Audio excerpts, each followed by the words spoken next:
আমাদের শ্বশুরবাড়ির প্রতিষ্ঠিত দেবী হলেন মা মনসা। আমার স্বামী যখন একদম ছোট ছিল, একটা বড় লতা আমার বরের মাথার সামনে ফোনা তুলে দাঁড়িয়েছিল।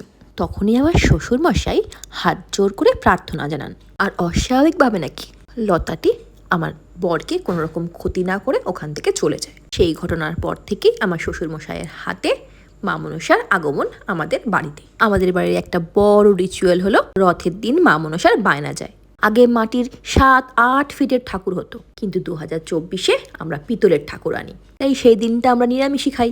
প্রসাদ স্টাইলে আলুর দম বানিয়েছিলাম, তাই ভাবলাম একটু ফ্রাইড রাইস বানিয়ে নিই। আর রথ স্পেশাল অনেক ধরনের পাঁপড় ভাজা। প্রতি বছর 17ই অগস্ট আমাদের বাড়িতে বড় করে মা মনসার পূজা করা হয়। 3 দিন ধরে চলে আমাদের পুজো, থাকে অনেক রকম নিয়ম। এই বছরে আমাদের পুজোর সাক্ষী থাকবেন কিন্তু আপনারাও। আমাদের এই পুজো নিয়েও কিন্তু অনেক তোড়জোড় চলে। মাকে কি গয়না পরানো হবে, কেমন সাজ দেওয়া হবে, কেমন শাড়ি পরানো হবে, আরো অনেক কিছু। সেই সব ভিডিওগুলো দেখার জন্য আমাকে তাড়াতাড়ি সাবস্ক্রাইব করে নিন।